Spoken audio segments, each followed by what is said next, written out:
des écoles fictives et nommer des enseignements et des enseignants sans école, sans bureau. Nde bayako comprendre que na kati ya Kinshasa, Willy Bakongo azali na 34 000 personnes oyo engagé lokola ba enseignant. Katola bake kokuta ba bambu ba cheka kana ba nzete. Ba bengi ba papa mi bale balobi bino bonjour papa, bonjour. Et tozali baninga ya Willy Bakonga. Bozali baninga ya Willy Bakonga. Siko ezali ni, ezali école. Vidéo ezali na chela yo soko chetembi. Alobi toke okata bandele. Apesi biso mbongo poto kata bandele to sala ba école na baba. Alaka ki biso ke soki akomi mokonzi nde akopesa biso école. Yango mena omoni bulu yeke koteli bango. Parce que déjà gouvernement ozo banda ba sinise bango acte ya bonne conduite. Le premier ministre a demandé 3 mois évaluation. 3 mois évaluation. Omeki mukwa. Mukwa c'est viva. Viva. Combattant pesa vive. Biso na bino tokotikela rabino temps ata mukete. Combattant d'élite boyebete chef de l'état lobby.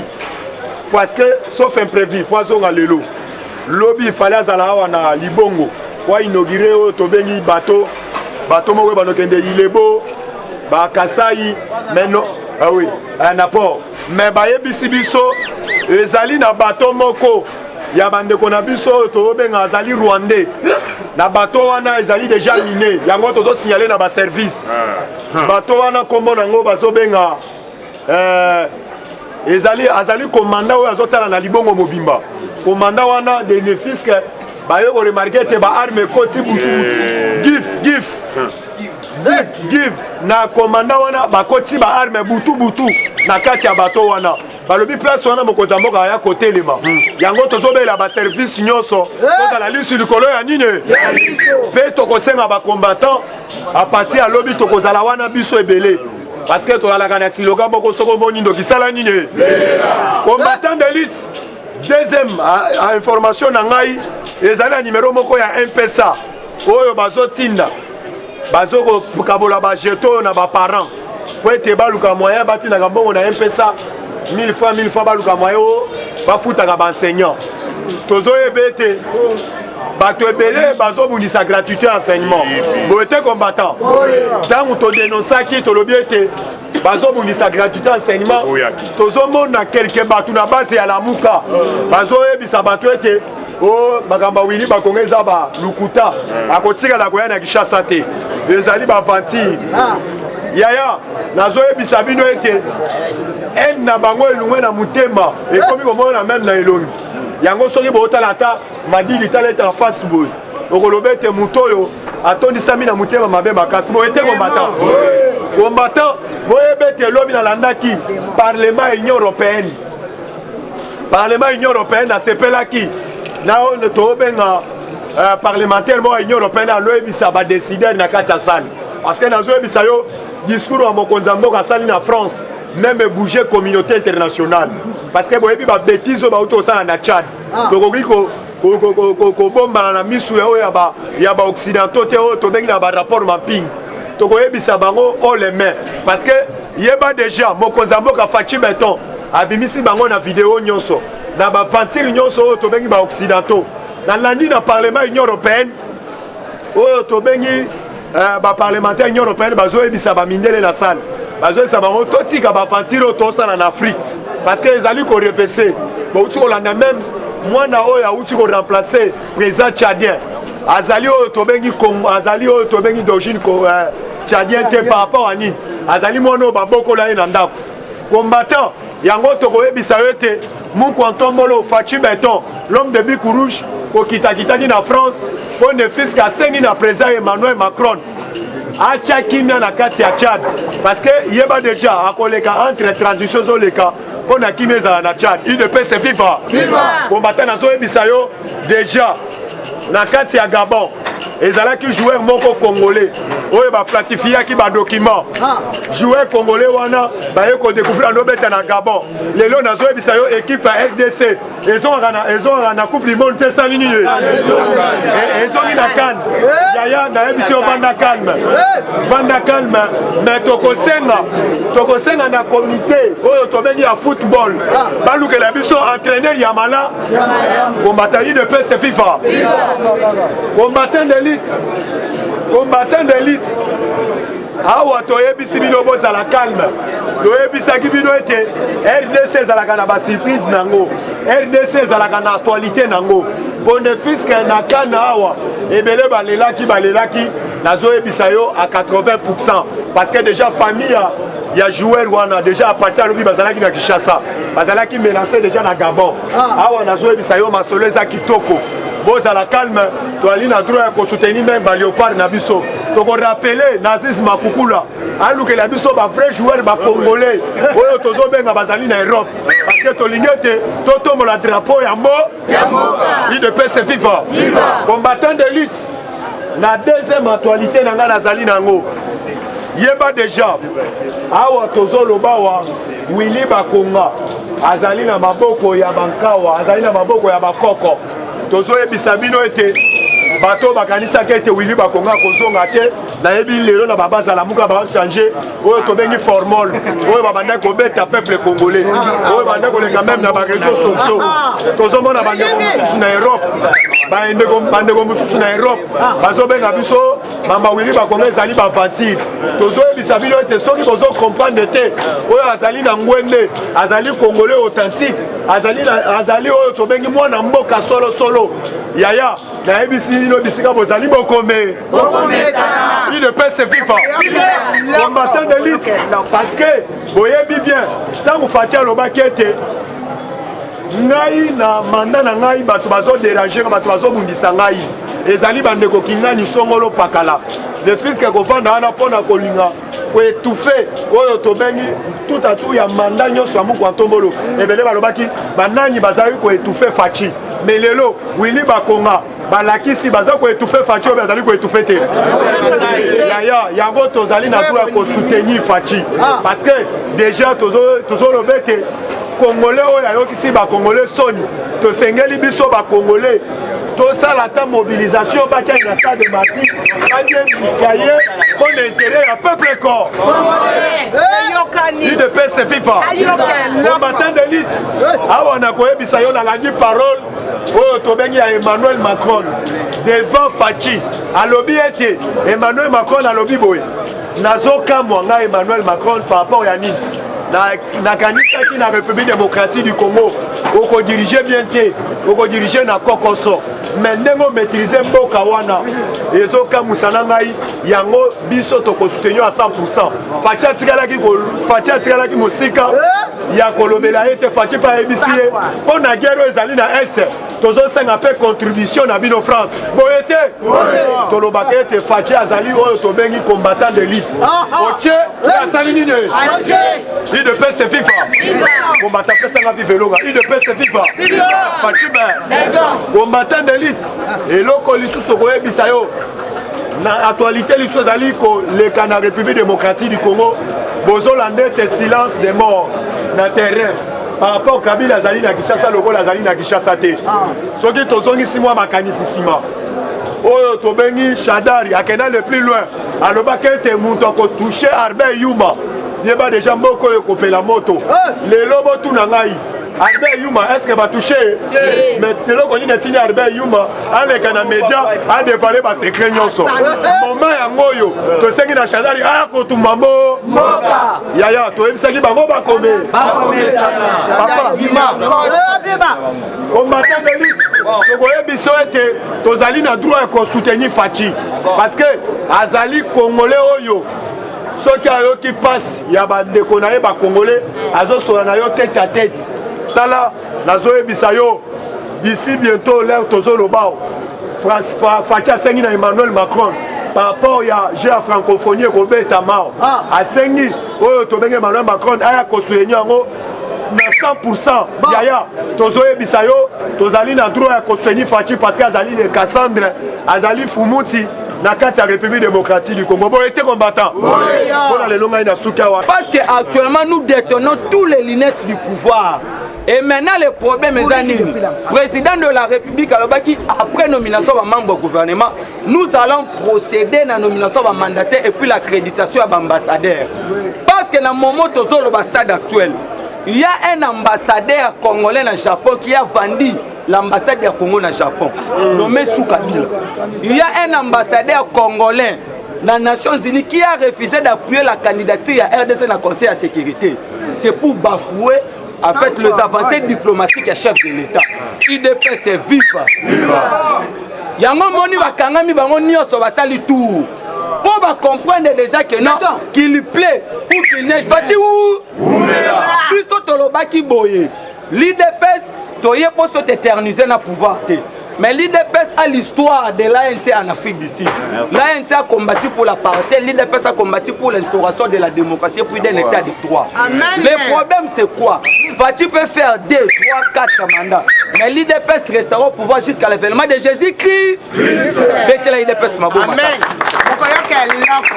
Yango maintenant au monde boulou et que côté libango parce que déjà gouvernement ozo banda ba s'initier bango acte ya bonne conduite. Le premier ministre a demandé 3 mois évaluation. 3 mois évaluation. On met qui quoi? Et alors pourquoi? Parce que le ministre de la justice a un ministre ressortissant à parti politique YT. Elle est d'ici de la société civile. Cela veut dire quoi? Rosana perte pour Kanga et autre quoi Simbayo. Yango moni bah comme maintenant qu'on bang pour baïbi déjà boy. La Cour constitutionnelle est contrôlée par Dieudonné Kalouba. Dieudonné Kalouba, il est la confiance du chef de l'État. Parce que la Cour a le pouvoir de faire agenouiller le président de la République. C'était parmi les institutions restant derrière Kabila pour déstabiliser le chef de l'État. Et maintenant le problème c'est quoi? Fati contrôle toutes les institutions et la communauté voire même internationale. IDPS est vive. Mais il y a déjà animé de mauvaises foi dans ces pays en commençant par Seth Kikouni. Que le président de la République est allé à Tchad pour soutenir les dictateurs et puis la dictature. C'est faux et archi faux. Le président de la République comme étant président de l'Union africaine. Tant on commune à Tchad à l'Obiboy. Parce que la constitution tchadienne est Zolobaboy. Dès lors que le président Azar par terre ou soit le président d'un empêchement, c'est le président de l'Assemblée nationale qui a intérim. Mais tant que Idriss Déby a couffé dans front, parce que Idriss Déby il a été déjà proclamé président provisoire. Tant qu'on couffé dans front, moi je n'ai pas dissoudre le Parlement, dissoudre l'Assemblée nationale. Pour se maintenir dans le pouvoir. Mais Fati, il est le chef de l'Afrique pour prôner la paix et pour le calme. Quand on a salué le discours, à Lobi Boye, je suis venu soutenir la transition pacifique, démocratique et puis inclusive. Alors, leur transition, il faut ça la dissoudre. Mais il y a des gens qui ne comprennent absolument rien. On croyait que Fati a ceux qui peut-être administrateur à ONG XY. Alors que c'est le président de l'Union africaine. Fati aujourd'hui a le pouvoir. Si les élections s'organisent mal au Cameroun, ne peut plus vous appeler à je ne laisse pas l'imé. Je dis et je vous remercie. Merci. Mon numéro est plus 243 84 51 32 09. Plus 243 84 51 32 09. Merci. Merci.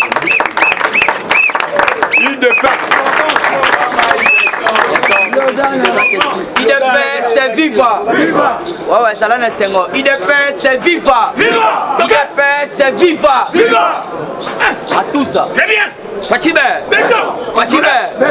Keba. Qu'est-ce qui s'est passé le Binakatia France? Fatibé. Momaïbe.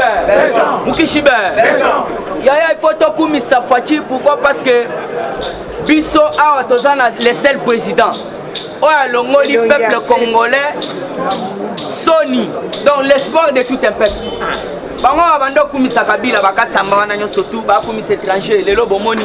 Un vrai étranger à côté de minéraux n'a pas de congolais.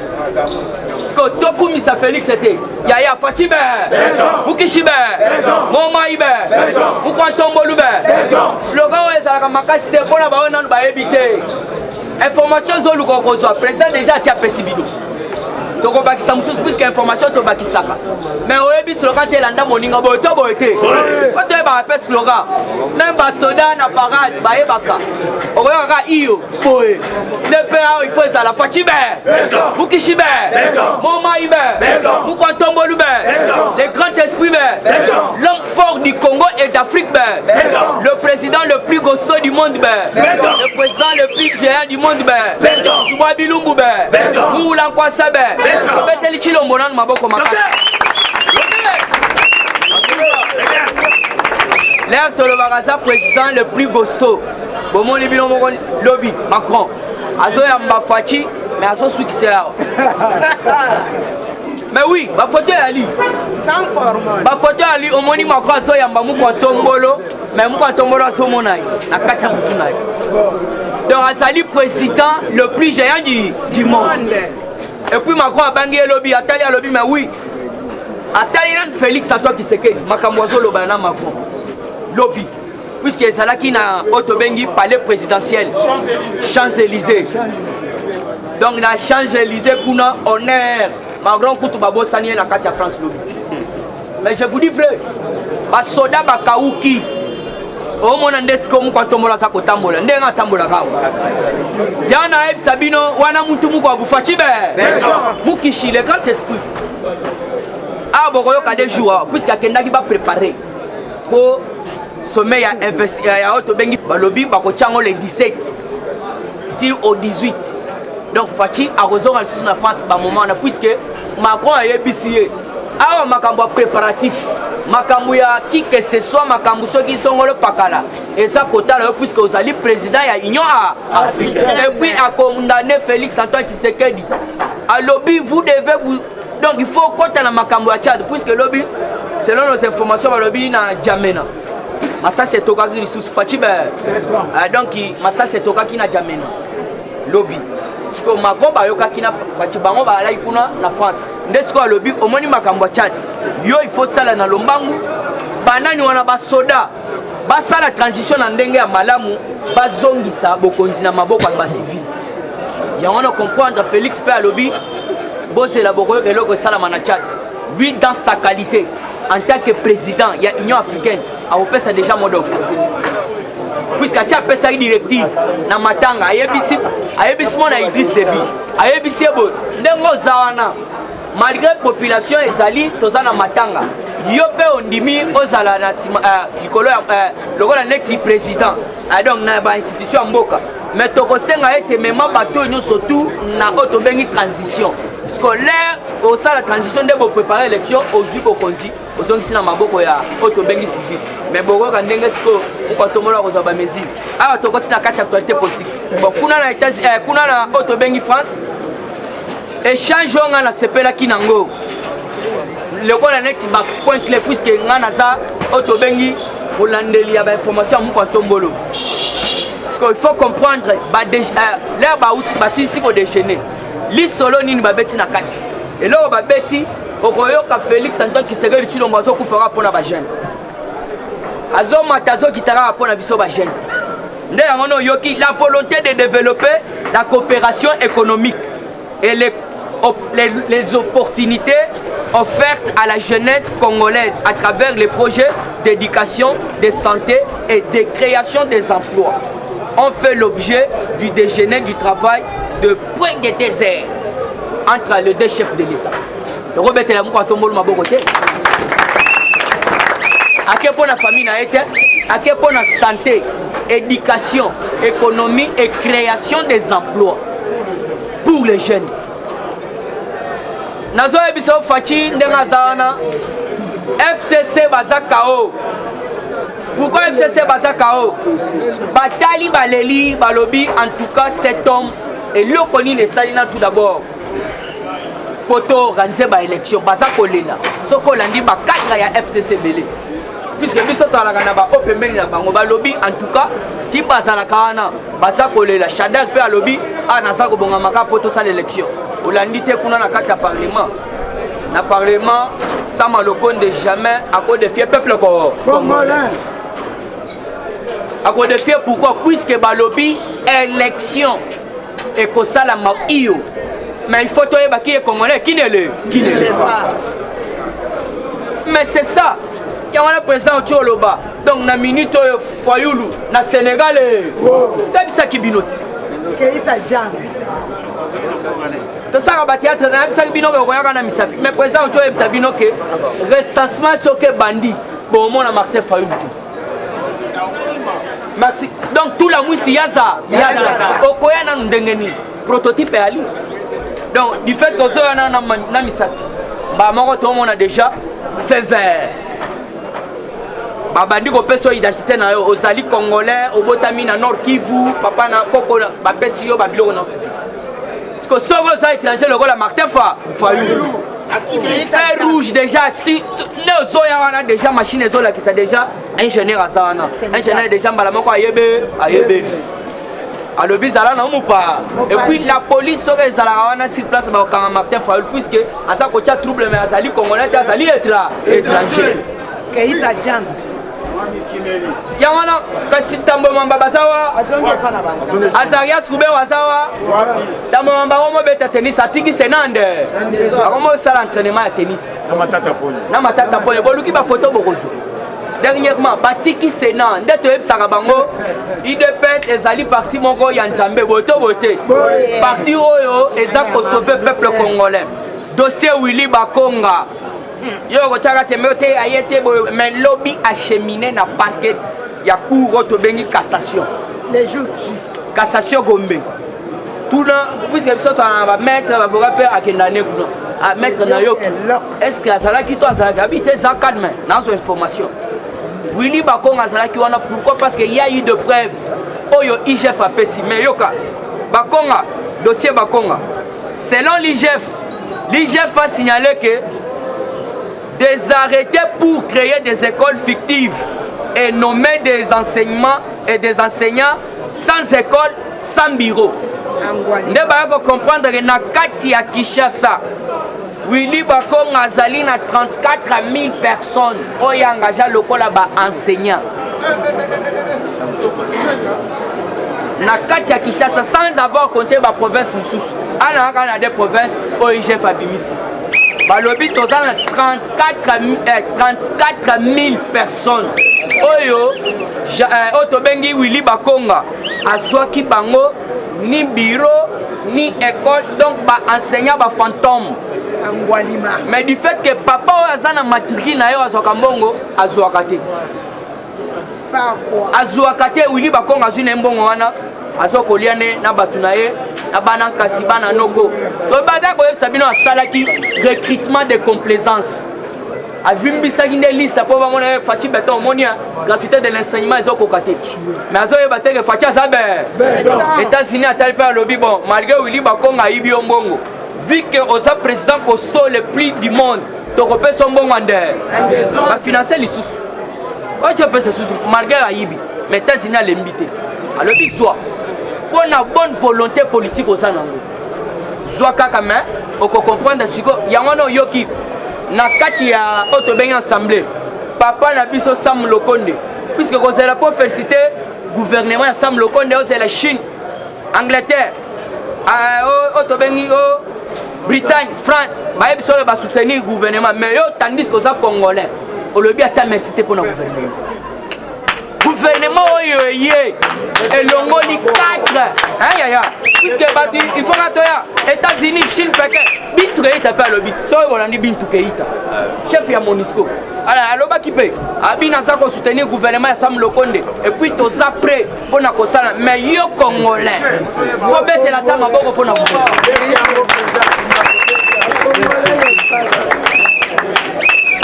attention au bêtis ma bobo mais Sam Lokonde a déjà na 12 milliards 4 à 12 sans formation. Oh aso banda nango lokola o mona teke plaignant boka de bofana bobo te bidje non parce que déjà na 12 milliards il y a des 4 oh ya gouvernement ya Kindoki ya Ilunga ya accord ya mariage Comment il fait? 4 milliards totikala comment on appelle yango toyoki kaka bamibi baza ebe moyen bana na biso balia bapapa balia ezate bamibi ebele oyo adoda mabe oyo adoda mabe oyo adoda mabe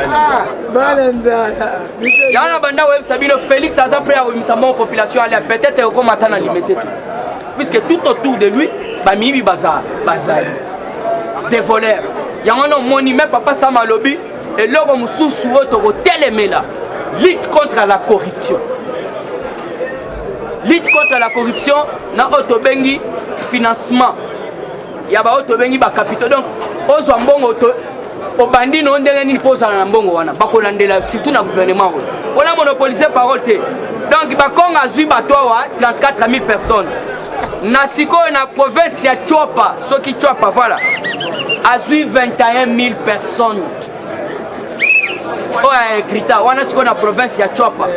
Alors vous devez savoir que non, dans la province où on a battu surtout on a bazalakate.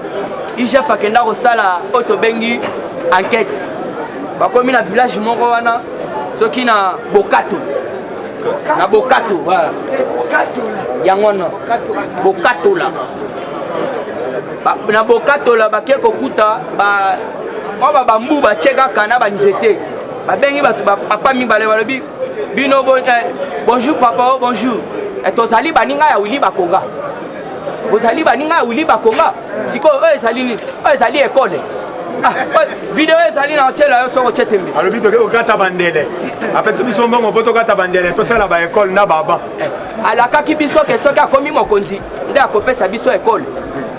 Na so ebisa yo batuna bango, awo siko kombo école o epe wili bakonga de. Oui, ban exacté, tableau exacté. Ban la paix bayaka na bango wana te. Toujours na carte actualité politique, remise et reprise, lobby, Sam Lokonde, na Ilunga Ilunkamba. Comment il fatigué? On a na gouvernement, hôtel du gouvernement. Va salir remise et reprise avec 4 vice-premiers ministres. Va salir remise et reprise. Le reste ya ba ministre ça lelo. Fatia lingi li susu ba retardé te. Boyoka biso tebisaki bino ke investir mardi mais koyoka le bakutana na mokonzi mboka dimanche bango moko balobi toza de après nde bayebisi mboso mbala moko kendo investir gouvernement nde bafandaki lendi wana parce que fachi akei bango batikali ko investir parce que na minute de remise et reprise les restes ya ba ministère puisque basi basali pas Sama Lokonde na Ilunga alors Ilunga va se respecter aye mais to web sa bango bazongisa biloko ya l'état boto bote achibe ebele bakenda na biloko ya l'état lokola neti Chibala Chibala il fallait qu'il landela ye pa yazongisa na badip susu ezali otobengi badibanga kutu asala 4 mois po bazongisa biloko nyonso tout passe mais Ilunga ye moko azongisi na pete yango no comprendre na minute oyo basalaki remise et reprise na bakar ya l'état na bandako ya l'état il faut bazongisa nde siko ba mususu ba député ba ministre lelo ba kobanda osala remise et reprise ba les reste alors pona kende ko chiter siko tomoni kaka lobby 4 gouverneurs puisque ouverture ya procès bandi ya ba détourneur procès bandaki procès bandaki ya ba détourneur ba miyibi détourneur kutu to bamiyi puisque français ça net kobomba bango il dépêche vivre donc procès ya bamiyi bangwali man cravate bandaki déjà to kobanda na 4 gouverneurs o ba osamba toza lisusu pena 7 directeurs généraux ya ba entreprise publique ya l'état asko anonymat photo deviner ngana ko deviner na ngaka côté ya ba otobengi des anciens premiers ministres de côté na ko deviner na lobata e kozala Chibala na Ilunga 4 gouverneurs na muzito ya taba beng c'est dossier zali 300 quelques maisons à Somba mbongo azwaki yango wa na mbongo nini babanda ofuto na tout d'abord combien parce que awa ba lobby ouverture des dossiers puisque Fatia lobaki yango avant ba sala pe ba remise et reprise il faut ba auditer ba mususu nde yango moni l'air ba sala kaka remise et reprise audition ko za lebele ba audition et ko za lebele ndisco awa lobby ba lobby ouverture 4 gouverneurs na auto bengi 7 directeurs y a une entreprise, na Otobengi, des anciens premiers ministres. Ce qu'on a deviné, Ilunga, na Otobengi, papa na biso Chibala Satonge. Alors, il faut procès ani. Ah donc, Facha a déjà tous les ministres. Au moins une minute, Salim Abeba Kangi, Kolobatero, Union Sacrée Yangoye. Puisque Ndere Zana, Abim Sambon, on a eu un peuple congolais ACP. Et ça, ils sous-soutaient, ok. Totinda Kimbongo Boye et Kenda Kite Komakite. Puisque on est déjà collé là, le ministre Sakala Bazo Banga.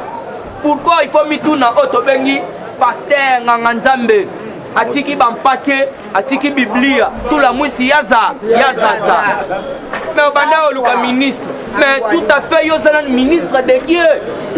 On est ministre et un colo. On a un sous ministre. Parce que on a un surtout il y a sport, place Kenda to habiter. Tout le monde a un olingo matafia, olingo pougo. Alors pour que chité les députés du Sud Kivu. Alors Théo Ngwabidje lobby, les députés Batelemaki lobby to bengi en assemblée. Ndengeni na yete. Alors ceux qui a boyi koya, mbalamoko to kosenga nde arrestation na ye. Wana Théo Ngwabidje côté à Sud Kivu. Toujours na makambo tali ba gouverneur. Gouverneur mususu awa ya Bunya, Jean Bamanisa. Oya mundele wana balobi fa kende. Poto alaki en direct. Alaki en direct na Congo Boanya balobi ke kuna Otobengi gouverneur Théo Otobengi Jean Bamanisa azako créer Otobengi tribalisme. Or que Fatia azako tangisa biso unité nationale.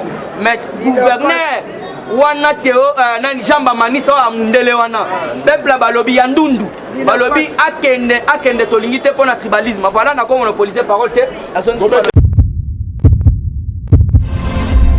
Eshima, votre magazine qui bat au rythme de l'actualité. Une réponse à vos besoins en information, un éclairage dans divers domaines. Impartial, documenté, instructif. Eshima au cœur de l'info. Retrouvez la nouvelle édition. Exclusivité. Estache Mouandi, ministre d'État, ministre des Ressources hydrauliques, relève le défi de la libéralisation du secteur de l'électricité. Des actions concrètes. Cap sur la libéralisation de l'électricité. Installation des mandataires ARE et ANSER.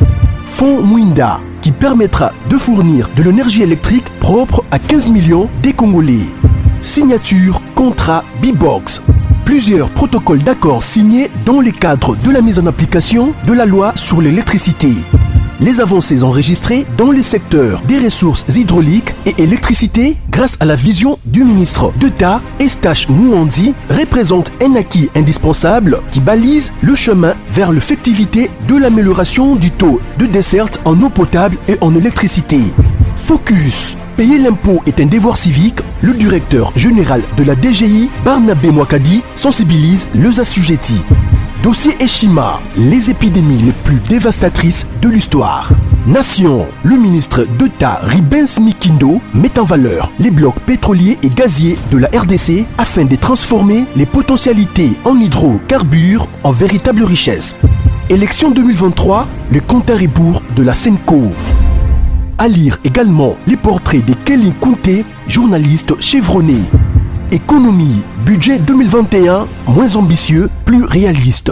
Culture, les tabous de l'inceste. Retrouvez l'intégralité du magazine Eshima dans les kiosques. Eshima Magazine, un nouveau standard d'information.